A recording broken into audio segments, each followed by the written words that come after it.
The first thing his mother did was smile at me like I had already lost something and just did not know it yet. It was not cruel. That would have been easier. It was gentle, practiced, and full of a kind of sympathy that assumes weakness before it ever asks a question. She tilted her head, looked me up and down, and said she was so glad her son had found someone sweet. Not capable, not impressive, sweet. Then she reached for my coat as if I might not understand where to put it, and I realized in that moment that this dinner was not about meeting me, it was about placing me. My fiancé stood right beside me and said nothing. That silence was my first lesson. My name is Maribel Cross. I remember it clearly because it was the first time I heard my own name used less than anyone else's in the room.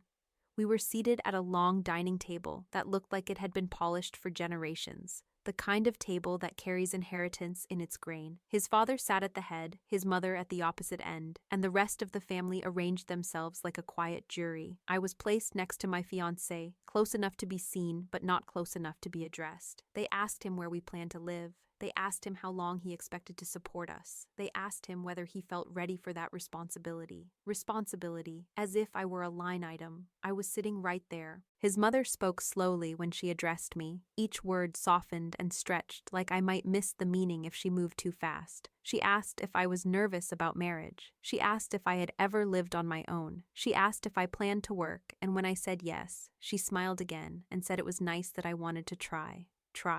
His father did not look at me when he spoke about finances. He looked at his son and asked whether he had considered protecting himself. That was the word he used. Protecting. I noticed my fiancé straighten slightly at that, his shoulders lifting like the compliment landed exactly where he wanted it to. He nodded and said he had things under control. I watched him accept their approval like it was currency. No one asked me what I had under control. The wine was poured for me last, not forgotten, just delayed. His sister asked my fiancé how we met, and he told the story like I was an accessory to the plot instead of half of it. When I laughed at the right moments, his mother looked relieved, like I was performing correctly. I could feel the outline of their assumptions pressing in around me. No savings, no plan, no leverage. Someone who would be grateful to be chosen. I let it happen, not because I was afraid to correct them, but because I wanted to see how far they would go once they believed the story they were telling themselves. There is something revealing about the way people behave when they think you need them. Their generosity becomes conditional. Their kindness grows instructions. Their concern turns into control.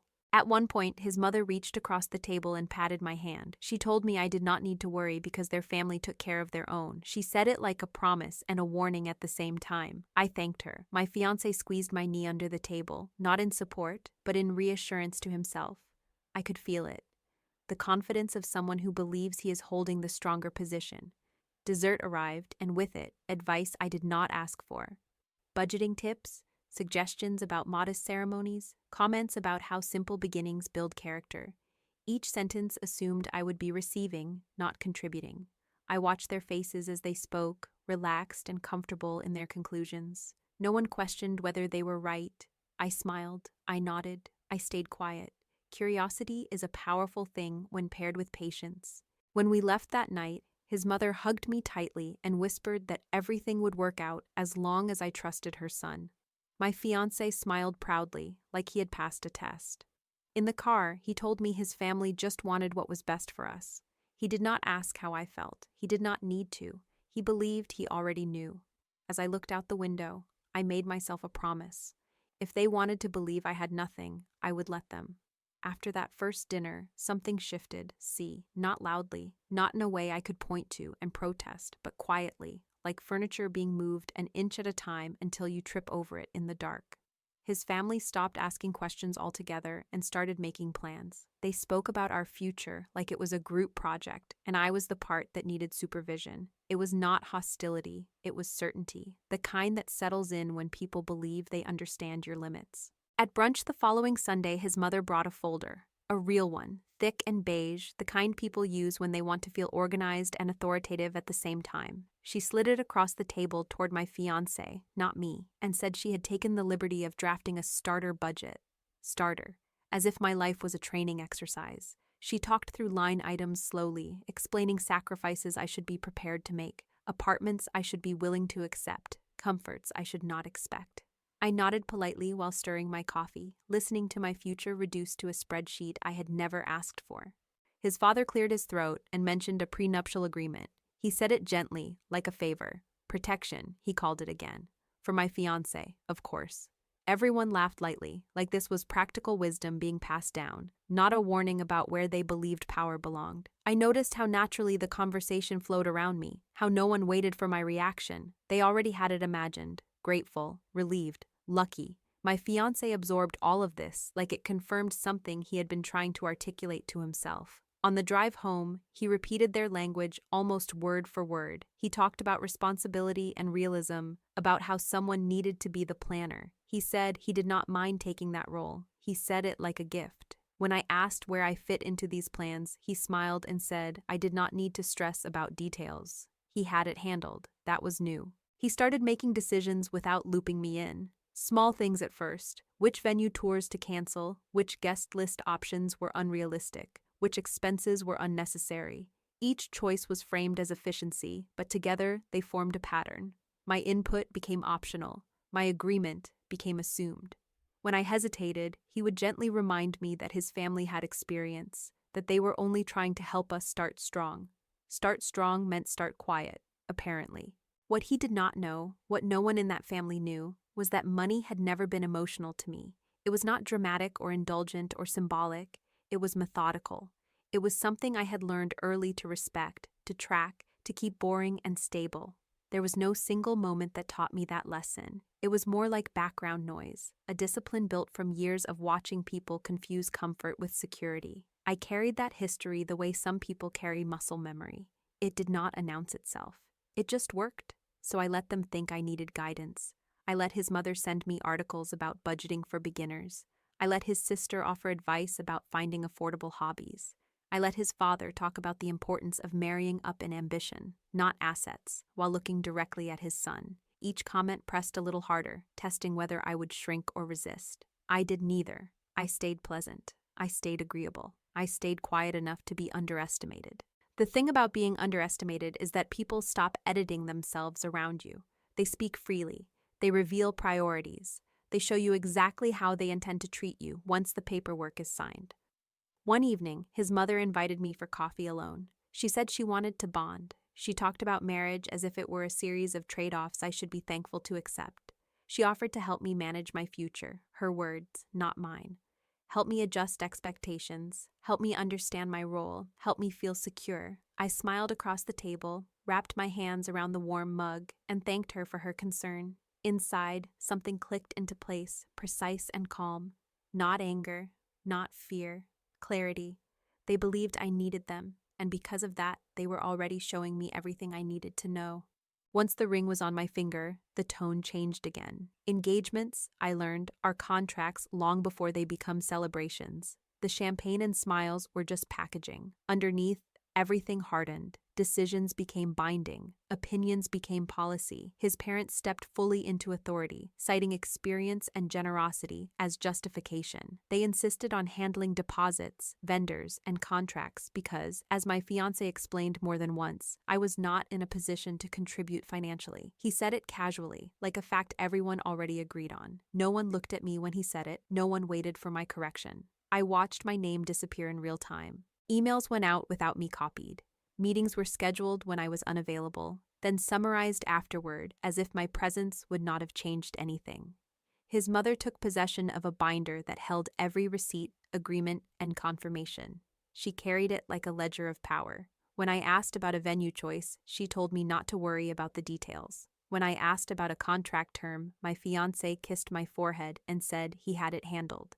Handled meant decided. Wedding planning is supposed to feel like collaboration. Ours felt like compliance training. I was guided toward preferences instead of asked about them. I was thanked for flexibility I had not offered. Every time I hesitated, I was reminded how fortunate I was to have a family willing to step in. The word help came up often, so did sacrifice. They spoke about money as if it were fragile and finite, something that had to be protected from mistakes like me. That assumption became my cover. While they debated color palettes and guest counts, I paid attention to paperwork. I noticed which contracts were signed in haste and which were not reviewed closely. I noticed how comfortable they were when they believed control was uncontested. Quietly, without mentioning it to anyone, I scheduled my own meetings. I spoke to professionals who did not know my fiancé or his family, people who listened when I asked questions that did not sound romantic or excited. I did not announce these conversations. I did not frame them as concerns. I treated them like routine maintenance. I learned which documents mattered more than flowers ever would. At night, after my fiancé fell asleep, I reviewed copies of agreements he left on the kitchen counter.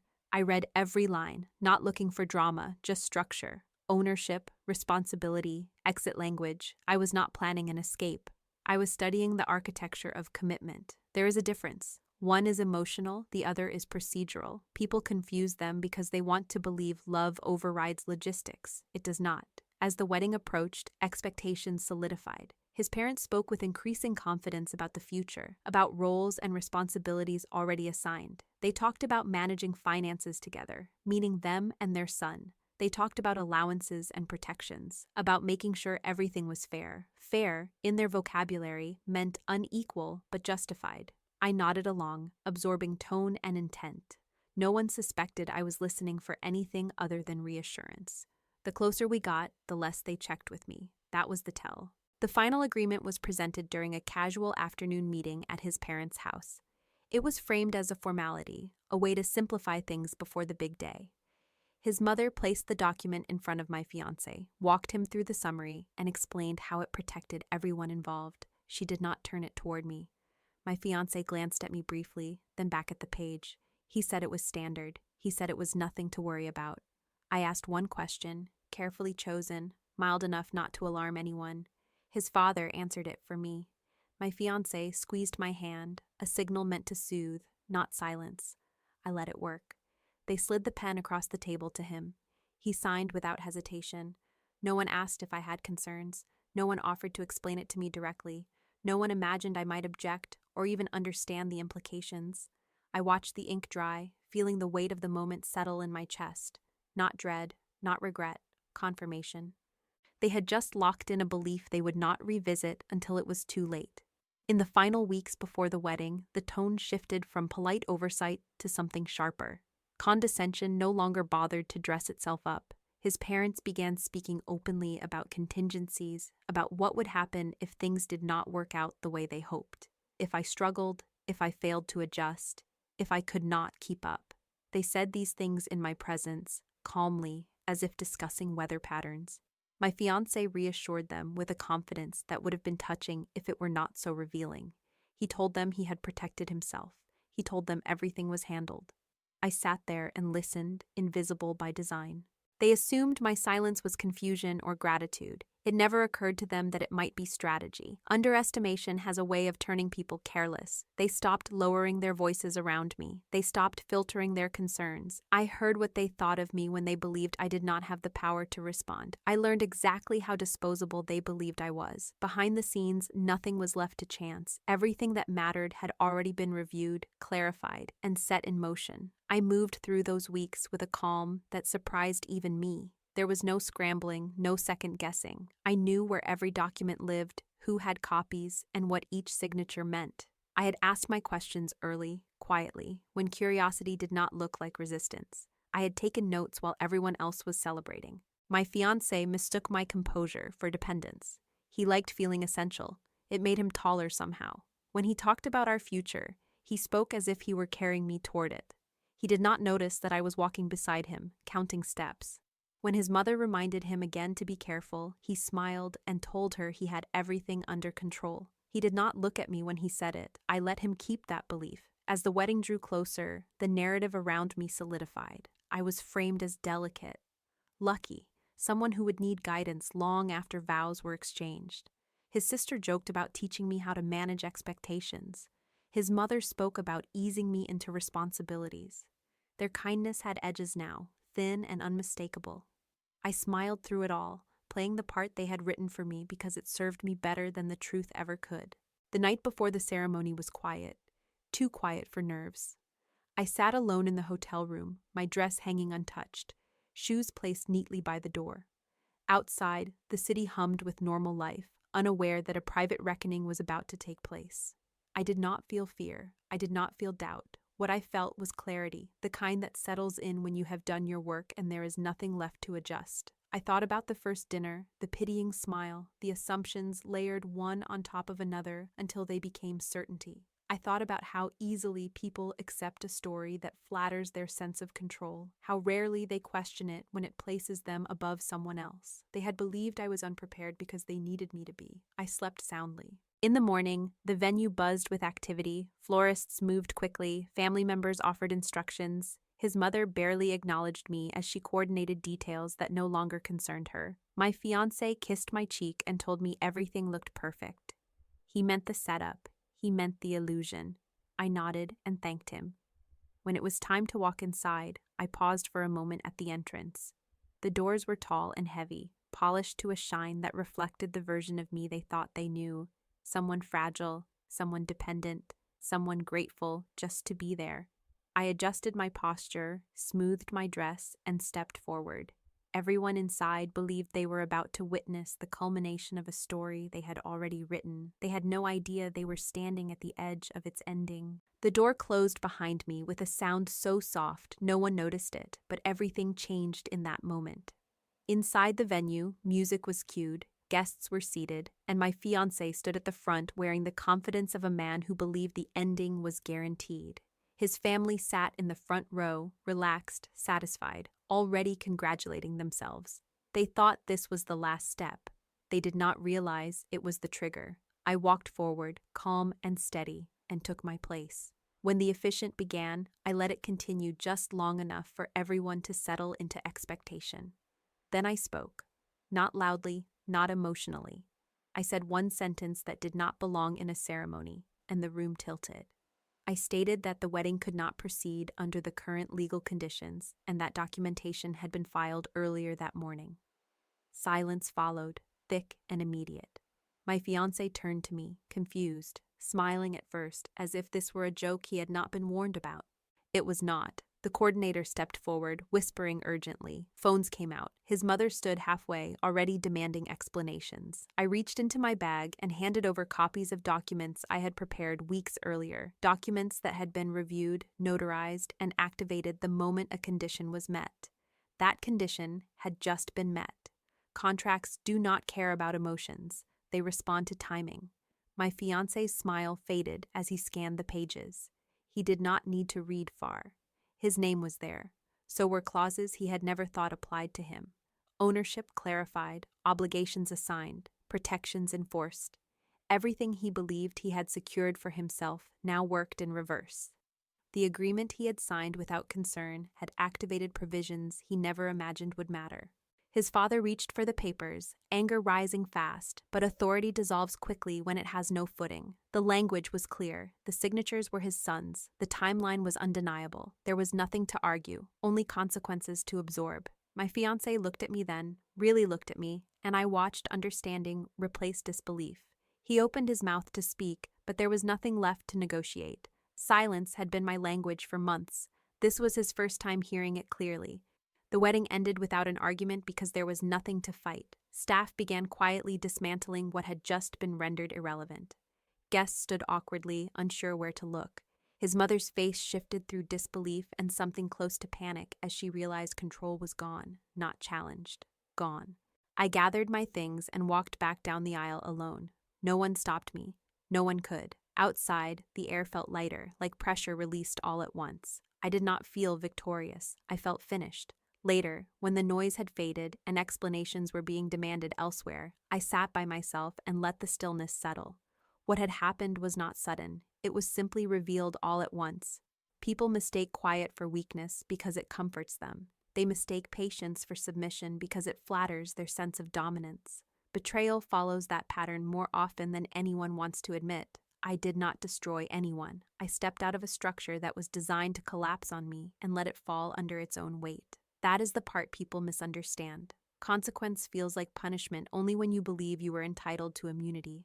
When I think back now, what stays with me is not their faces or the shock or the sudden silence. It is the certainty I felt when the door closed. The understanding that endings do not have to be loud to be final, that power does not need to announce itself to be real. Stories like this happen every day. They just rarely get told from the side that waits, prepares, and walks away intact.